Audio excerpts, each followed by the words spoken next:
Traci. And I'm Leena. And we love healing children. In fact, we're the co-owners and founders of Healing Children, LLC. And this is our podcast, The Bumpy Road to Healing, where we get real about what children need emotionally. And how best to support them. We skip the fluff. And get right to the heart of it.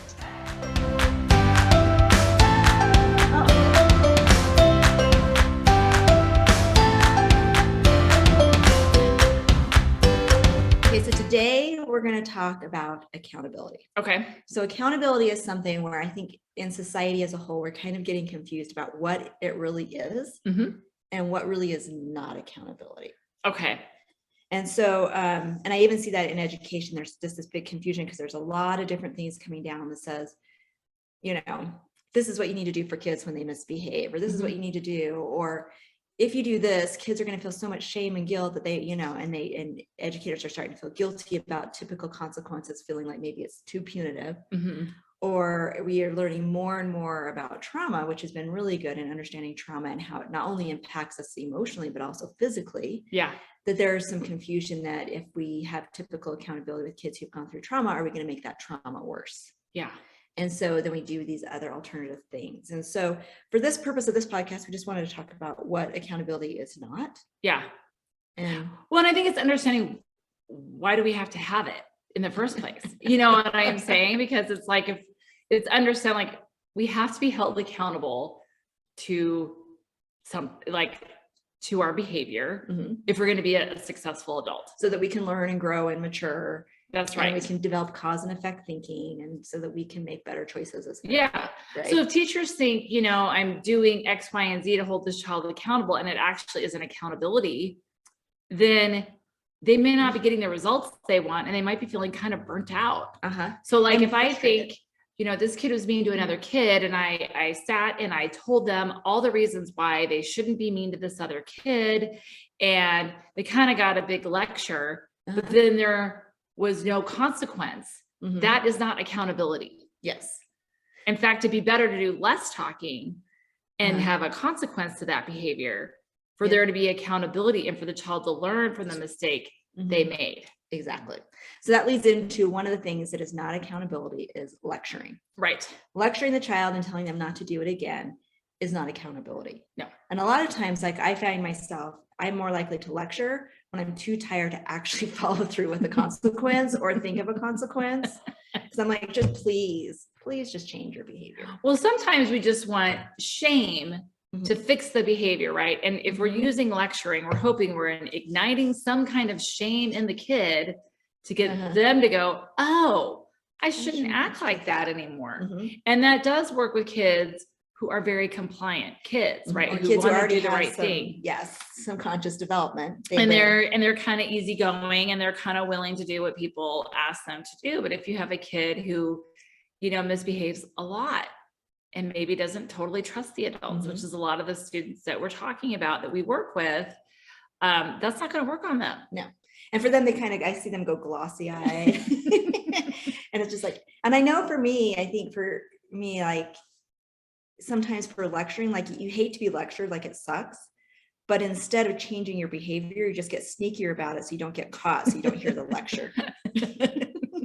Explain some things. I don't want the lecture, but I don't want to change my behavior either. Well, it really could damage the relationship, I think, too. Yes. So I think when we're working with kids, let's just say we have a kid who suffered some trauma. Maybe they come from a situation where there was domestic violence in the home. Maybe there isn't anymore, but there was. And the child really doesn't trust the adults to do what they're supposed to do. So they take control and they misbehave a lot in the classroom. Yeah. And, you know, lecturing that student isn't really going to help me connect to that student either. No. You know, me holding them accountable, maybe I don't let them go to recess, or maybe they, you know, where they get to play on the playground at recess is limited because of their behavior. That's going to speak more volumes. And I know they're going to be held accountable to their behavior. So they're not going to continue doing it with the accountability I have in place. So then I can connect. Then you can focus on that relationship at other times. Right. Versus if they're always getting away with it, there's no accountability. When it is time to do relationship building, you're so upset with them that you can't connect with them. Yeah. Because you start to feel maybe some, what's the word? Not hostility, but resentment towards them. So it's understanding that accountability piece is really important when you are running a classroom. Okay, I'm running a classroom. Let's say I've got 30 kids. I am expected to teach them a curriculum, reading, writing, and math, or whatever it is you teach. And if I have a kid who's chronically misbehaving, there has to be some accountability for me to ever have a relationship with that child. Yep. So it's a super important piece to connection. It is. So some other things that are not accountability are warnings and multiple chances. And you have to differentiate that between teaching, because part of being a teacher or a parent is you do have to teach and instruct to make sure they know what it is you're asking them to do. And sometimes that does take multiple attempts. But what I often see, especially when I first came into the field of school psychology, is all the behavior plans would have, if they engaged in this behavior, they would get 3 warnings before a consequence. And what those kids learned is I get to do it 3 times. And so really what we worked on is just taking out the warnings, and the first time there's a consequence or accountability in place. And again, if you've watched any of our trainings, you know that consequences, accountability, and structure don't have to be harsh. No, they're not punitive, and it's not used with anger. No, which I think we talk about in our next podcast, but it's just being consistent. So, so warnings and giving multiple chances is not accountability either. No. I think the other part is also understanding what, like, sometimes as a teacher, you redirect the kids. So redirection is kind of like a warning. So sometimes that's okay. Right. So it's like, I give you the look, like we all have the look that we give kids, and it's like, I know you're talking and I need you to listen, like, and then they look at you, and then you're like, and then they quit, and then we move on. Right. But then there's an actual warning, like, this is a warning. This is 1 warning. Now you've got 2, now you have 3. So it's kind of knowing when and where, like, when do I redirect as a teacher? And then when do I, or as a parent? Yeah. And when is redirection part of the training and teaching part versus I have a kid with chronic behavior and it's time to lay down the accountability. Yeah, exactly. The other one is giving treats, rewards, or bribes are not accountability. Yeah. Because we're not wanting to beg kids to behave. We're not wanting to bribe kids to behave. Right. There are times where people use reinforcement systems or reinforcement plans. That might be part of what you use. But that in itself is not accountability, or taking those away is not accountability. There actually has to be sections or portions of your classroom management that actually has discipline in it. Yeah. Okay.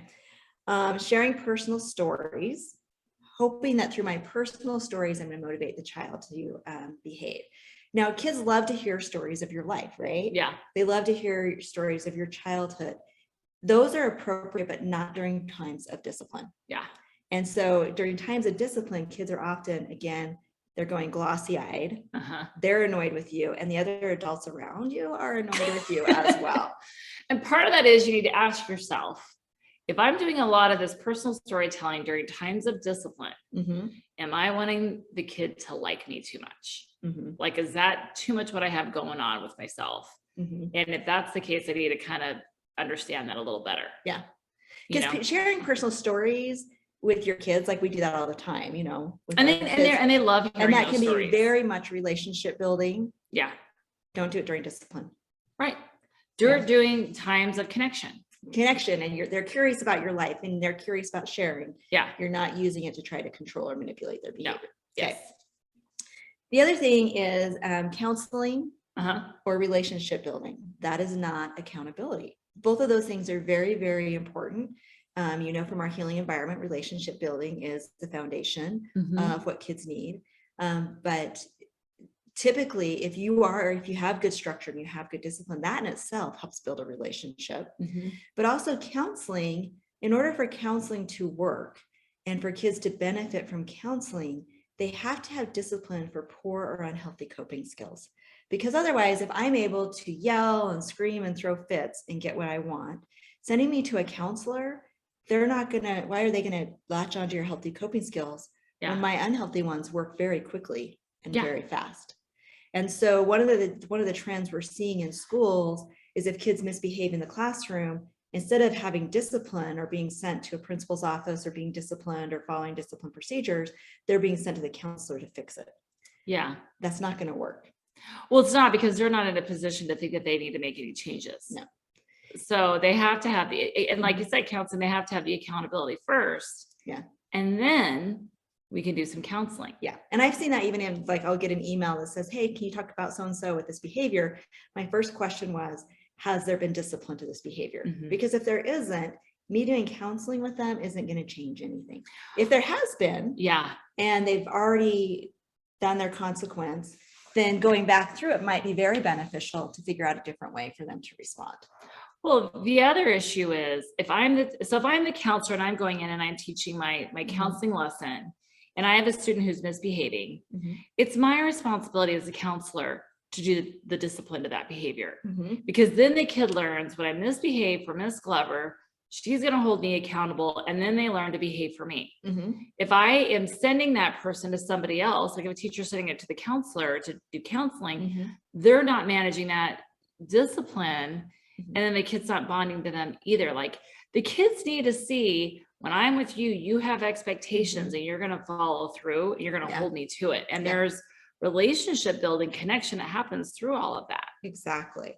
That's very, very important. And it's also kind of differentiating between when can I hold them accountable in the classroom? When does it need to be outside of my teaching time that accountability needs to be occurring? But you want to be a part of that accountability, even when it needs to be school-based discipline. You want to be a part of that with the administrator as well. So there are times, yes, a lot of our kids have deep hurts and pains that they need counseling for. But one of the things that we talk about a lot is that there is not discipline and accountability around poor coping skills. And we're talking about that's yelling, throwing chairs, lying, stealing, cheating, being mean to other kids. If there's not accountability around that, it's very, very hard for a counselor to make a difference. The other thing that's becoming kind of a big thing is creating these sensory rooms or calming corners. Now, there are times and places for those, right? You have some kids with sensory integration issues. You have kids who are learning how to calm themselves and how to manage their emotions. Those things can be very good if the children haven't misbehaved. So for sensory, I always recommend if a child needs sensory, it's integrated throughout their day at set times. You don't want them to misbehave to go to a sensory and get sensory needs met. You don't want them to misbehave to go to the calming center. Because otherwise what they learn is if I want my sensory needs met, I just need to misbehave.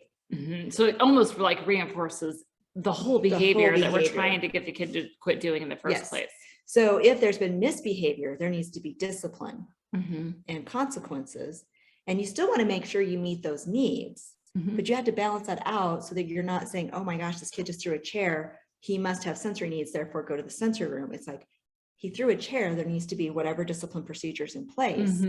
And then if there's a pattern of that, you can figure out how to be preventative. Meet that sensory need maybe prior to him throwing the chair like that happening. But otherwise, we've taught them, I throw chairs, it's just fine. I just go to the sensory room. And so we want to make sure that we're very careful about using these procedures that are coming. They're kind of coming down, which is it's based on a lot of the new learning that we're having. But it's knowing how do we use those in ways that help children grow and mature. And knowing that a sensory room, a counseling room, rewards, none of those are accountability. Those are other procedures. And those are other ways of working with students. Of supporting them. Well, and one thing you've mentioned, and it's a little bit off topic, but I think it's kind of an important point, is you talked about like when we were kids, we had swings, we had merry-go-rounds, we had all these things that kind of met sensory needs when we were out on the playground. We don't have as much of that stuff. No, because of litigation. Because of litigation. So there could be very legitimate sensory needs that are not being met, that do need to be met. But as we've said, like we've talked about our house and other podcasts, it's the timing of it. We don't do it after the behavior. We hold them accountable for the behavior. We make sure those sensory needs are met throughout the day. If you like what you're hearing and you want to learn more, you can go to our website at www.healingchildrenllc.org. On our website, you can read more about who we are. You can look at our online trainings. You can also look at our blogs on a variety of topics. You can see our most new and up-to-date podcasts. You can also engage with us in a variety of ways, such as liking us or following us on social media. You can even hire us to come in. Or you could email us or call us. Exactly. Make sure that you sign up for our email list so that you can get the latest information about what we have to offer, including live trainings in your area. Yes, so let the healing begin. Thank you for joining our podcast, The Bumpy Road to Healing. The Bumpy Road to Healing is sponsored by Healing Children, LLC. We are both educators and mental health professionals, which gives us a unique perspective on working with children both in and out of the school setting who have severe emotional and behavioral concerns. Our mission is for all children to be emotionally healthy, happy, mature, and responsible. As adults establish healthy relationships and appropriate boundaries, we believe that children are more likely to grow and prosper. When adults understand the impact of trauma, entitlement, disruptive attachment, and child development, including conscious development, they can better create healing environments for children. To learn more about us and what we have to offer, go to www.healingchildrenllc.org.